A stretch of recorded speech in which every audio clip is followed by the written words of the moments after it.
Ladies and gentlemen, today, December 7th, 2025, marks just over 6 years since one of the most jaw-dropping, reckless, and chaotic law enforcement responses ever captured live on national television, a moment that began as a robbery, escalated into a hostage situation, and ended with a deadly shootout seen by millions in real time.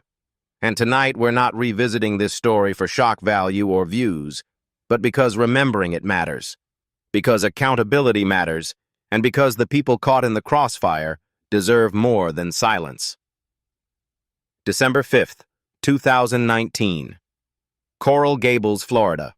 Around 4 p.m., Regent Jewelers was closed to the public when a man disguised as a postal worker politely knocked on the door, appearing to be just another routine delivery, and trusting that assumption, the owner unlocked the door and let him in. But the moment he stepped over the threshold, everything changed.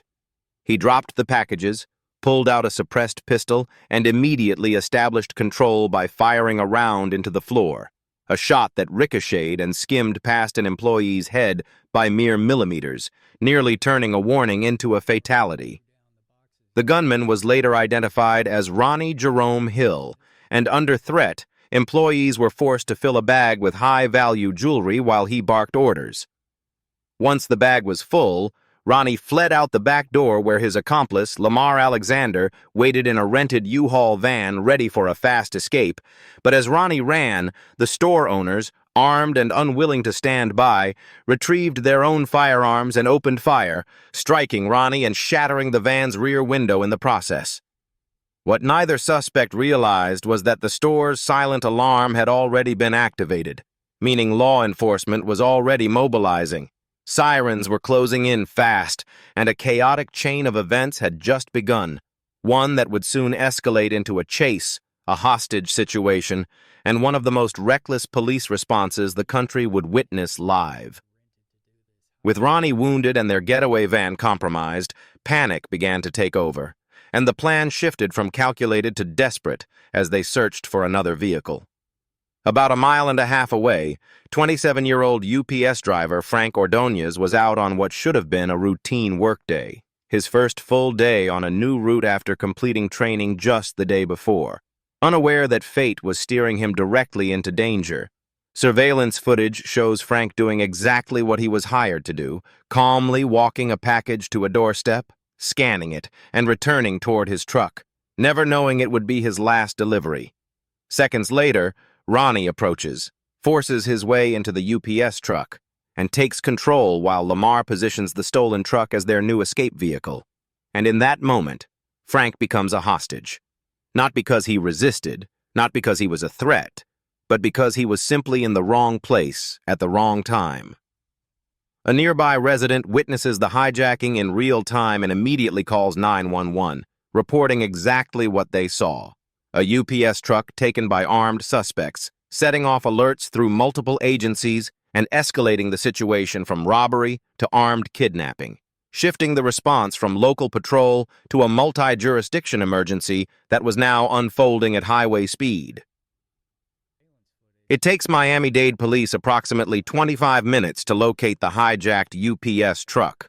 But by that time, Ronnie Hill and Lamar Alexander are already barreling down one of Florida's busiest highways during peak rush hour, weaving through traffic with complete disregard for civilian safety as the stolen vehicle becomes a moving crisis.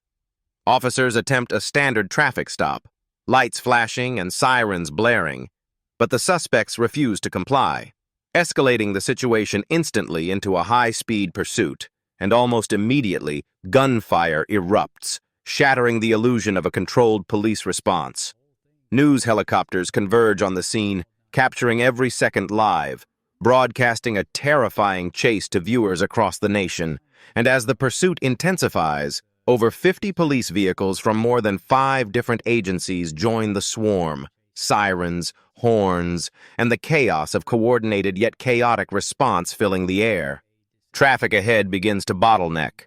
Civilian cars trapped in the path of the pursuing vehicles, and the UPS truck, now effectively a moving hostage situation, becomes surrounded on all sides, boxed in by congestion and law enforcement alike, setting the stage for an imminent and deadly confrontation. Police converge on the trapped UPS truck, exiting their vehicles with weapons drawn, taking positions behind civilian cars and using them as improvised cover, while live television cameras capture every moment for millions of viewers, creating a scene of chaos and danger that unfolds in real time. Inside the truck sit two armed suspects, Ronnie Hill and Lamar Alexander, and their hostage, Frank Ordonez, while surrounding lanes are filled with dozens of innocent motorists caught in the middle of an escalating firefight, and without warning, gunfire erupts as officers open fire on the vehicle and everything around it. Police officers on the ground here. We have police officers with weapons drawn. We have the UPS driver still in that truck. There are shots being fired. We can hear the shots being fired. You can see the...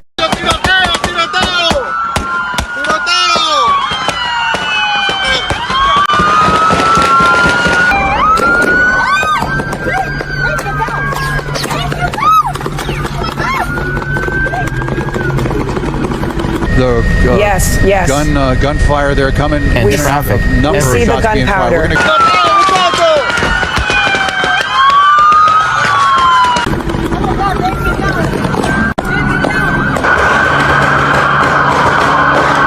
Go around to the other side, Joe. Nice and easy. This is an exchange of gunfire that's taking place. We've got an innocent UPS driver inside that truck and innocent people in their vehicles on the road. This situation, if you're just tuning in live, bear with us. We're all watching it unfold here together. UPS truck, of course, when the chase came to an end, you saw it right here. And we wanted to know, was it necessary?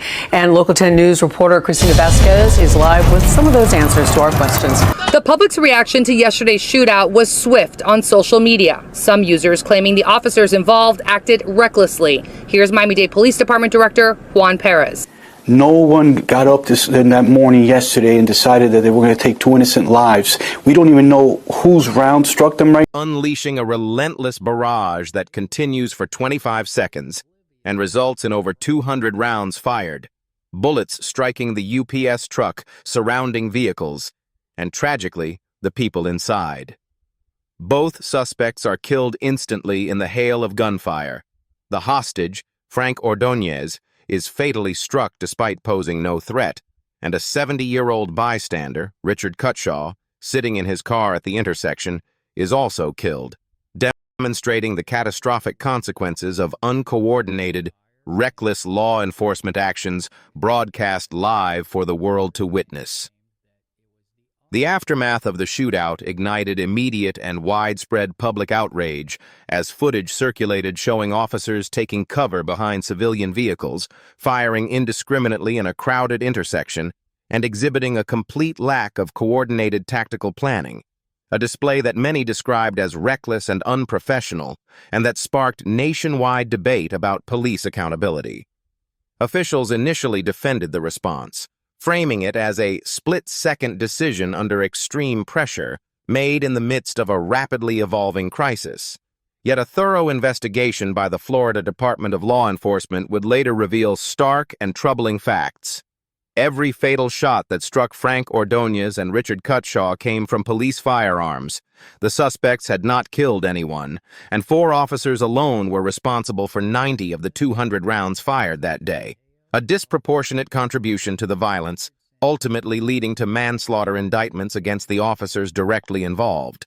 Yet despite these findings, questions about accountability, the use of force, and the treatment of innocent civilians remained unresolved, leaving the public shocked and deeply skeptical of law enforcement claims.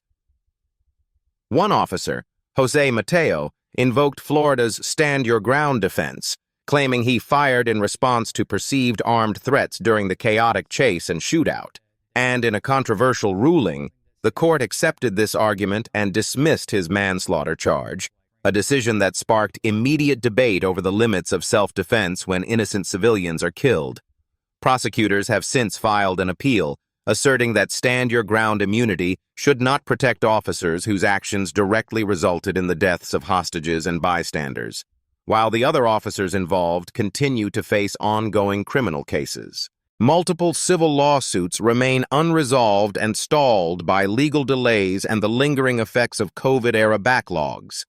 And throughout all of this, Frank Ordonez's family continues to wait for accountability and justice, their loss compounded by a judicial process that has yet to fully acknowledge or address the human cost of that day.